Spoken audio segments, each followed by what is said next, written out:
My name is Cray. I was born and raised in Ukiah. Lived here my whole life. I'm 33. I was raised in a great family. Mom and dad are still married. And started going to church when I was 9. Then around 13, I backslid and started hanging out with wrong people and getting into the drug scene. And it was everywhere. It was all over the schools, and just started just going down that bad road. Well, my name is Louis, and I'm from San Jose, California.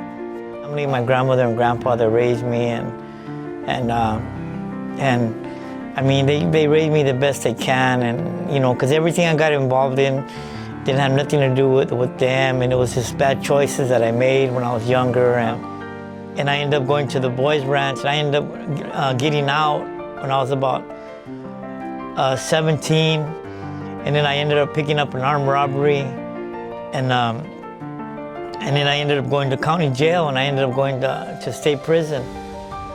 And when I went to state prison, it was just like I could never get out. I could never get out of prison. I was always in and out, and then I ended up I did all my 20s in state prison, and I didn't get out till I was like 31, 32 years old. Yeah. And I got caught up with all the gang stuff, rolled out of Pelican Bay. And what happened was I ended up getting out of Pelican Bay and just continued to do a bunch of messed up things. I was under investigation for 6 homicides. So by 17, I got 2 kids. Going away for a while. I got arrested, and then had a couple more kids. Was just in and out of relationships. 28, got convicted of a crime and got put in prison for 5 years. And as I'm in prison, I'm getting tired of this life. I was getting. I went to do 7 years in CYA, and then I got out.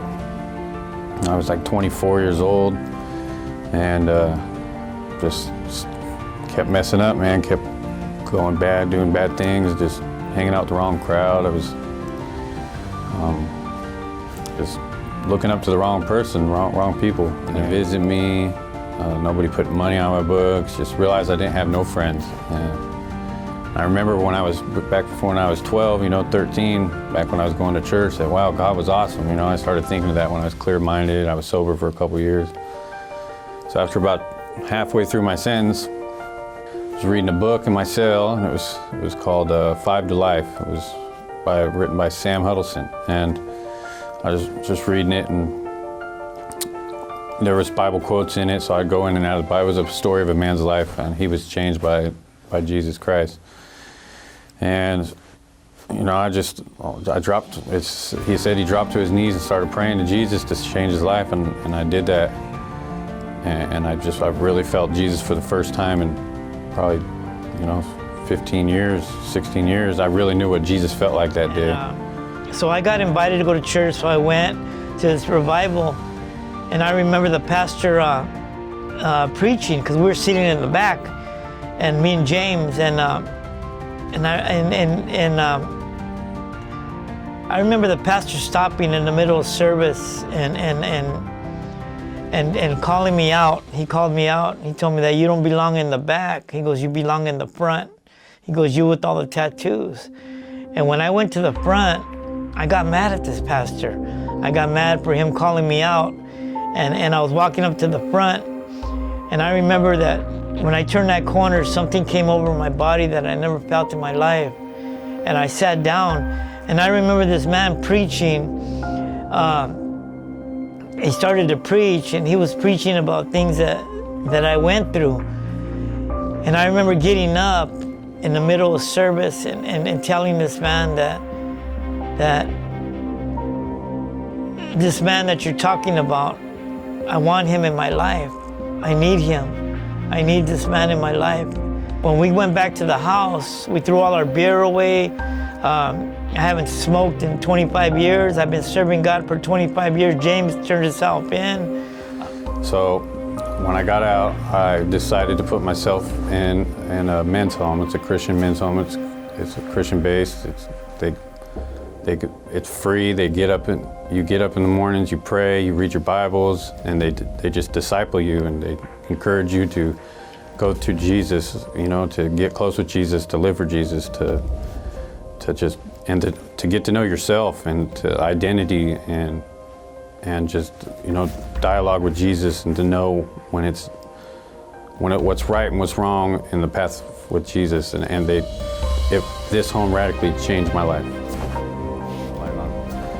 And my family I got all my family members coming to church. They're all seeing me. Somebody that just got out of prison might give me something. My family says they're proud of me. I haven't heard that since I was 11 years old. My sister says she loves me. Both my sisters, my dad gives me hugs, says he loves me. Like, those things did not happen before I was saved by Jesus. And what he forgives me for, the things I've done, the things I did in my life, and he forgives me, that's my reason to just keep going forward with Jesus, and to walk and get as close as I can to him. When I was renting the home already, I was renting the home in Hayward, California, and I remember taking this kid to he wasn't a kid, he was an adult, but I was taking him to court, and I was going to court for him because he wanted to get court committed to the home. And I remember that I recognized that the judge recognized me, and he looked at me and he goes, I know you from somewhere. And I go, yeah, you know me from here, from the courtroom. It was 20 some years ago. And then he goes, what happened? What are you doing here? And I told him, well, I'm here representing one of the men in the home. And then he goes, in the home? And I go, yeah. I go, I'm running a home right now in Hayward, and I got he's in the home, and he's fighting a case right now. And so the judge looked at me, and he goes, and he wanted to know what happened to me. And I told him that I got saved, and I've been saved, and I've been serving him like 18 years now. And he looked at me, he goes, how long you been clean? I told him, I've been clean for years now. And he goes, he looked at me, and he got off the back of where the judge sits, and I remember him, he hugged me, gave me a big old hug.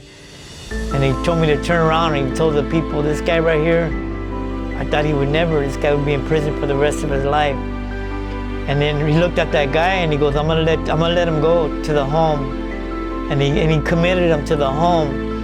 But I remember that he stood up and he had everybody clap for me and everything, and I was like embarrassed. And I mean, I never had anybody do that to me, especially a judge in court. I'm a licensed minister now, I'm a licensed pastor. I'm running a men's home, a thriving men's home. It's growing, and our church is growing. If you have kids out there, if you have sons, nephews, anybody, homeboys that need help, contact me.